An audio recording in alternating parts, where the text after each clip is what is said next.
A luta de um pai que tenta há 20 anos fazer justiça. Ele acusa os médicos de terem feito a retirada dos órgãos do filho ainda vivo e denuncia um suposto esquema de tráfico de órgãos em Minas Gerais. Os transplantistas foram condenados, mas continuam atuando. O caso, que teve repercussão internacional, ganha um novo capítulo.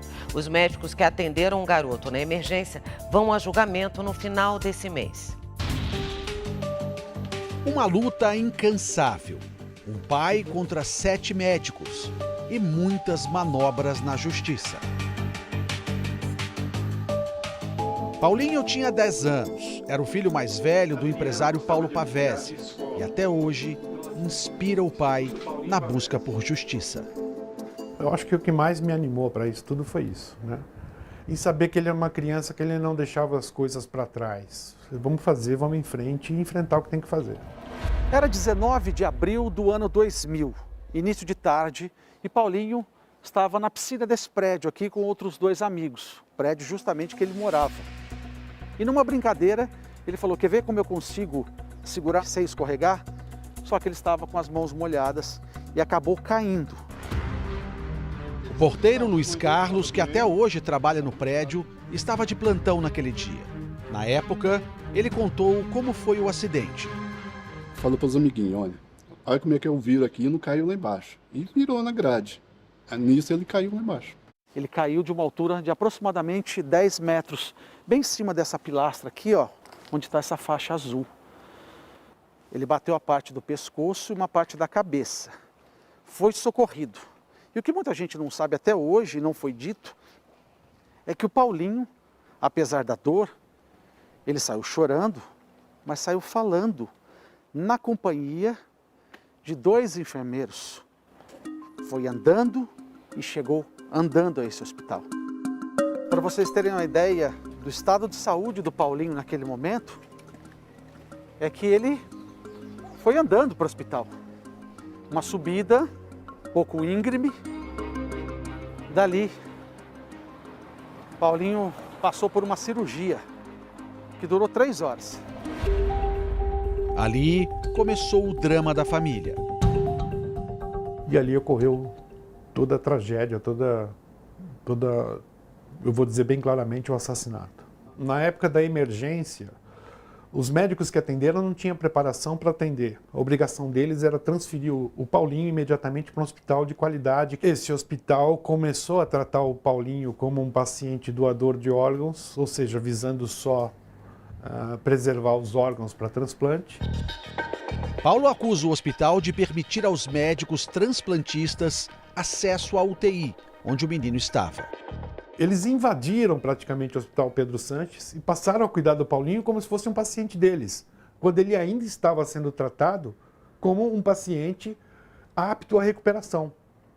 Então chega esse pessoal de transplantes, começa a medicar ele, sem ter autoridade para isso, né?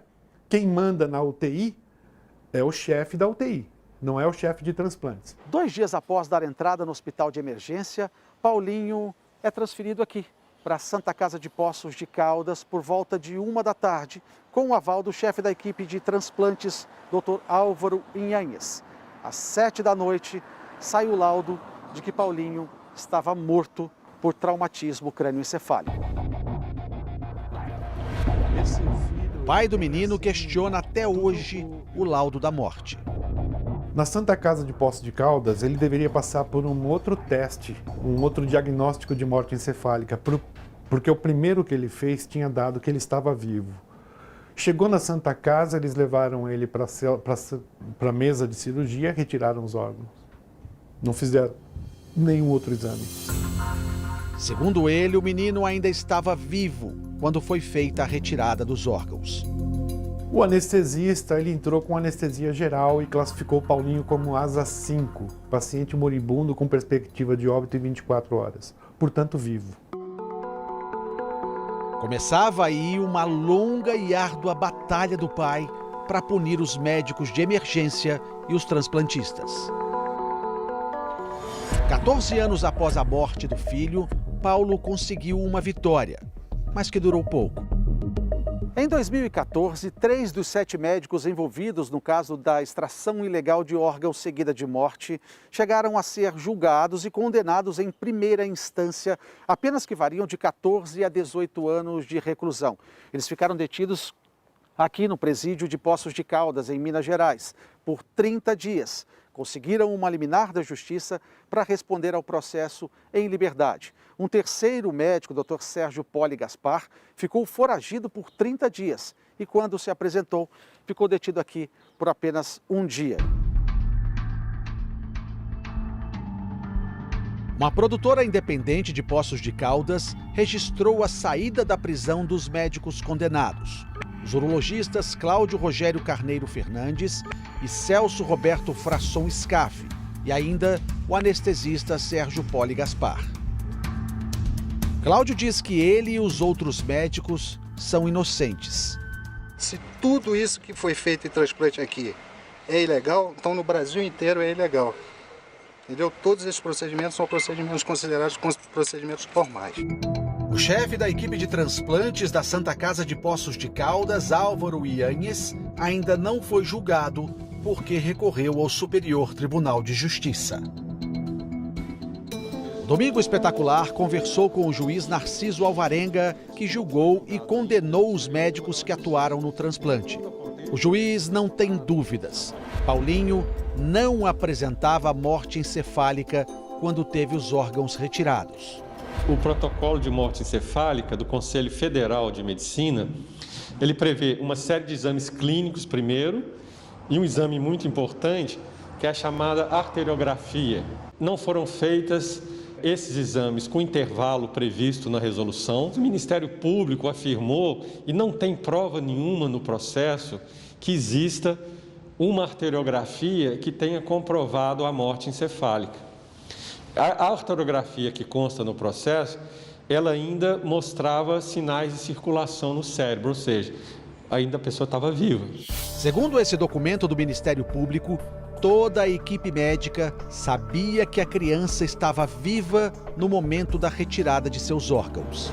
O juiz lembra que o principal cirurgião da retirada de órgãos, o urologista Celso Scaff, escreveu na folha do procedimento que a criança estava sem morte encefálica. O juiz Narciso Alvarenga também encontrou no processo provas da existência de uma rede clandestina de retirada de órgãos, coordenada pelo chefe da equipe de transplantes da Santa Casa, Álvaro Ianhes. Também existia uma lista de receptores paralela à lista oficial. Por quê? O sistema de transplante no Brasil, ele é muito bem regulamentado. Só pode existir uma lista única para receptores. E essa lista tem que ser obedecida de uma maneira rígida. Essa entidade criada lá por esses médicos, que chamava MG Sul Transplantes. Então, eles tinham uma lista própria. Isso é uma irregularidade gritante. O Domingo Espetacular procurou o advogado do médico Álvaro Ianhes, mas ele preferiu não dar entrevista. Os médicos condenados em primeira instância também foram julgados pelos Conselhos Regional e Federal de Medicina, que não constataram irregularidades. Os médicos continuam exercendo a profissão.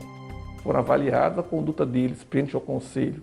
Não foi imputado nenhuma responsabilidade, não se foi encontrada nenhuma transgressão ética, então não foi colocada nenhuma restrição ao exercício profissional.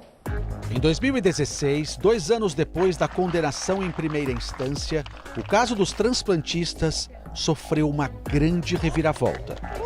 Agora, eles não respondem mais por extração ilegal de órgãos, e sim por homicídio doloso, um crime com pena maior.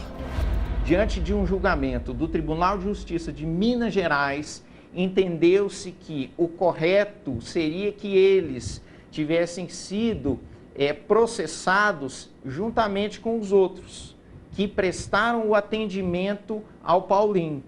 Então, a partir desse entendimento do Tribunal de Justiça, eles serão julgados como incursos nas sanções do crime de homicídio. Mas, segundo o pai de Paulinho, a mudança foi uma estratégia para ganhar tempo, porque agora o processo volta a estaca zero. Vai prescrever. Essa é a estratégia. Em torno de 1 ano, 2 anos, deve estar prescrevendo. Você acha que ainda dá tempo de reverter? Não dá tempo. Não? Não. E só agora, depois de 20 anos, deve acontecer o julgamento dos 3 médicos que atenderam Paulinho na emergência do Hospital Pedro Sanches. Eles são acusados de homicídio doloso triplamente qualificado. Marco Alexandre Pacheco da Fonseca e os médicos que assinaram o protocolo de morte encefálica de Paulinho, José Luiz Bonfito e José Luiz Gomes da Silva. José Luiz Gomes da Silva também fez a cirurgia de Paulinho, mas não era neurologista, de acordo com o juiz do caso na época. O julgamento deve acontecer no Tribunal de Justiça em Belo Horizonte no próximo dia 28. A defesa está confiante na absolvição deles. São homens abnegados que estão exercendo a profissão de forma limpa, correta e não tem qualquer envolvimento com crimes. No que diz respeito à habilitação legal do Dr. José Luiz Gomes da Silva, isso é uma aberração. A acusação é uma grande aberração, é algo surreal, porque está no processo e sempre esteve no processo o atestado do Dr. José Luiz Gomes demonstrando a sua especialização. Ou seja, ele sempre pôde exercer a profissão também como neurocirurgião. O pai de Paulinho não acredita na condenação dos médicos. Durante esse período de julgamento, o tribunal suspendeu a audiência, tentou impedir o juiz de julgar, tudo que a defesa pedia, eles atendiam. Então, a expectativa que eu tenho é de que nós vamos participar de um jogo de futebol cujo resultado já está combinado. Mais importante é a gente falar, vai ter o júri? O que está sendo guardado na manga da camisa para aparecer nesses próximos 20 dias? Até quando a justiça vai protelar? Vai esperar todo mundo morrer? Como que um processo consegue levar tantos anos para ser julgado? Durante a busca por justiça, Paulo diz que sofreu ameaças e perseguição. Em 2012, foi obrigado a mudar para a Europa. O caso ganhou repercussão internacional e foi denunciado neste vídeo. Mas no ano passado, Paulo decidiu voltar ao Brasil. Hoje eu não sou só brasileiro. Na época que eu vivi tudo isso, eu era só brasileiro. Hoje eu sou italiano também. Eu tenho cidadania italiana. Qualquer coisa que aconteça comigo aqui no Brasil, eles estão mexendo com uma pessoa que é de outro país. Paulo escreveu este livro, Tráfico de Órgãos do Brasil. Ele relata uma suposta rede de venda ilegal de órgãos. O empresário também criou o Instituto Paulinho Pavese. O objetivo é combater o tráfico de órgãos.